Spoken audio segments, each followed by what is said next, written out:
목사의 아침 묵상 2025년 4월 29일 화요일 아침입니다. 오늘은 누가복음 20장 27절로 40절 말씀을 통해서 살아계신 하나님과의 동행 이런 제목으로 말씀 묵상의 은혜를 나누겠습니다. 어제 저는 지난 시간 4년간 이어진 긴 절망의 터널 끝에서 하나님의 빛을 보았습니다. 웨이브리즈 플랫폼을 처음 주님이 주셨던 확신의 마음으로 시작했지만 현실 앞에서 불안과 두려움에 많이 시달렸습니다. 넘어지고 또 넘어지면서 의심하고 버티기만 하던 시간들이었지요. 나름 여유를 가지려 해도 결과가 실패뿐이다 보니까 또 다른 사람한테 맨날 실패했다는 소리 말을 꺼낼 수도 없는, 그러나 어제 웨이브리즈 플랫폼은 하나님의 은혜로 또 하나의 산을 넘을 수 있는 은혜가 있었습니다. 이제 주님이 주셨던 그 꿈을 구체적으로 다시 그릴 수 있는 출발점에 선 것입니다. 나의 지혜와 능력을 훨씬 넘어서 이끄신 주님께 찬양과 감사를 올려드립니다. 오늘은 이윤석 목사님의 묵상 강의와 저녁에는 전웅재 목사님과 함께하는 스페이스할 사역이 있습니다. 저는 중보기도 세미나 8번째 시간으로 섬깁니다. 모든 시간 속에 주님이 무너진 시대를 막아설 중보자들을 세우시기를 간절히 기도합니다. 이날 주님 어떤 말씀으로 인도하실까?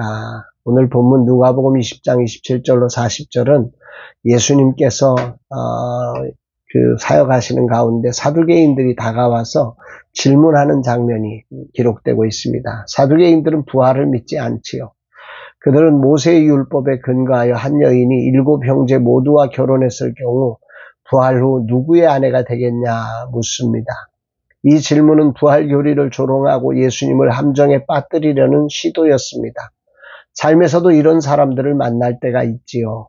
논리적 모순을 들춰내며 비웃으려는 사람들, 그러나 완전하신 주님께서도 그런 자들을 만나시는 것을 오늘 말씀을 통해서 봅니다. 사두개인들은 부활뿐 아니라 천사나 영적 존재 자체도 부정했던 집단이지요. 그러므로 지금의 이 질문은 부활 개념 자체를 비웃고 논리적으로 모순을 끌어내서 예수님을 난처하게 하고 부활 교리를 조롱하려고 하는 의도로 만들어진 질문입니다. 여기에 예수님은 아주 단호하면서도 인격적으로 대답하시지요. 이 세상의 자녀들은 장가가고 시집가지만 부활에 합당한 이들은 다시 죽지 않고 천사와 같이 하나님의 자녀가 된다 말씀하십니다. 예수님은 부활 후 삶이 이 세상과 본질적으로 다르다는 말씀을 하신 거죠. 결혼은 존재하지 않고 죽음도 없으며 하나님의 친밀한 자녀로 살아가는 삶이 바로 부활의 삶이다. 그곳에는 염려와 고통이 없다. 이런 말씀을 하신 겁니다. 이어서 예수님은 매우 중요한 선언을 하십니다. 37절 38절에 죽은 자가 살아난다는 것은 모세도 가시떨기 나무에 관한 글에서 주를 아브라함의 하나님이요 이삭의 하나님이요 야곱의 하나님이라 칭하였나니 하나님은 죽은 자의 하나님이 아니요 살아있는 자의 하나님이시라. 하나님에게는 모든 사람이 살아있느니라 하시니. 예수님은 출애굽기 3장 6절에 나오는 모세의 이야기를 인용해서 하나님이 죽은 자가 아니라 살아있는 자의 하나님임을 강조합니다.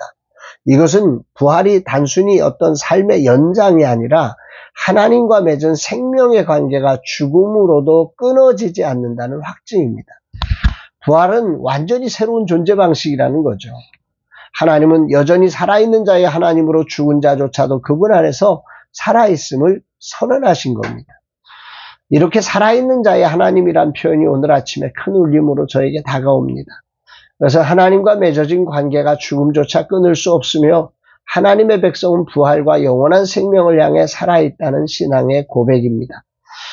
오늘 이 말씀이 내게 큰 울림을 주는 것은 지난 4년간의 터널을 통과하면서 나는 정말 죽은 것 같은 삶을 살아야 했습니다. 처음 주님이 내 마음에 그려준 것을 구체적인 삶의 자리에서 표현하려니 내가 가진 지식과 경험으로 할 수 없었습니다. 노력할수록 길을 잃은 것만 같았습니다. 우여곡절 그때 나는 아무 말도 할 수 없어 오직 기도에 매달릴 수밖에 없었지요. 사단은 사두개인처럼 나를 비웃는 상황으로 몰아갔습니다. 살아계신 하나님의 인도하심으로 그럼에도 넘어서 여기까지 올 수 있음에 감사합니다. 하나님은 살아있는 자의 하나님으로 나의 삶에 일하셨음을 찬양하고 영광을 올려드립니다. 아울러 우리의 구원자로 오신 예수님의 삶을 배우게 됩니다. 예수님은 자신을 더럽히려고 다가온 사두개인을 통해서도 살아계십니다. 예수님은 이 기회를 통해 부활의 진리를 아주 가장 멋지게 표현하고 계십니다. 모든 논쟁을 한 번에 끝내시지요. 40절, 그들은 아무것도 감히 더 물을 수 없음이더라. 세상의 모든 이론을 그 발 앞에 무릎 꿇게 하시는 하나님의 지혜를 찬양합니다. 우리는 이 하나님을 믿는 자이며 하나님은 내 삶이 어떤 상황이건 상관없이 그곳에 살아 계십니다. 내가 육체로 죽음을 맞이해도 하나님 안에서는 살아있으며 하나님은 그 자리에서도 우리에게 살아계셔서 책임지시는 하나님이심을 목소리 높여 찬양으로 영광을 올려드립니다. 하나님은 살아있는 자의 하나님으로 나의 삶에 일하셨습니다. 나는 그 사실을 찬양합니다. 내 삶의 자리를 정돈하며 하나님을 영화롭게 하는 구체적 삶이 되기를 다짐합니다. 사두개인을 만나신 예수님께서 예수님처럼 어떤 상황에도 당황하지 않고 그 영혼들을 만나 진리를 전하는 자로 서기를 기도합니다. 영원히 살아있는 자의 하나님, 사망이나 생명이나 천사들이나 권사들이나 그 어떤 피조물이라도 하나님과 나 사이에 살아있는 관계를 깨뜨릴 수 없음을 바울처럼 선포하면서 이 하루를 살아가렵니다. 지난 4년의 터널은 절망과 원망과 낙심으로 많이 흔들렸지만 앞으로의 새로운 터널에는 감사와 찬양과 영광을 올려드리며 그 어떤 터널도 지나가리라 다짐해 봅니다. 주님 감사드립니다. 살아있는 자의 하나님을 찬양합니다. 나는 죽었음에도 하나님은 여전히 나를 살아있는 자로 현재형으로 부르시며 다가오시는 하나님이심을 찬양합니다. 아니 죽은 것을 살아있게 하시며 살아있는 자로 만나주시는 하나님을 찬양합니다. 이 하루 이 주님을 마음껏 찬양하며 고백하며 감사로 사는 하루가 되게 하옵소서 고백합니다. 사랑하는 여러분, 오늘 하나님은 살아계신 하나님이십니다. 오늘 하나님은 우리의 삶 그 어떤 곳에서도 살아있는 자의 하나님입니다.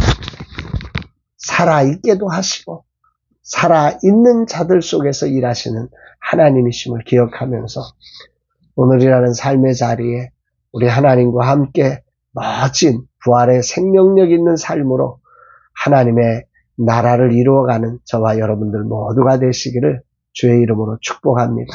사랑합니다, 여러분.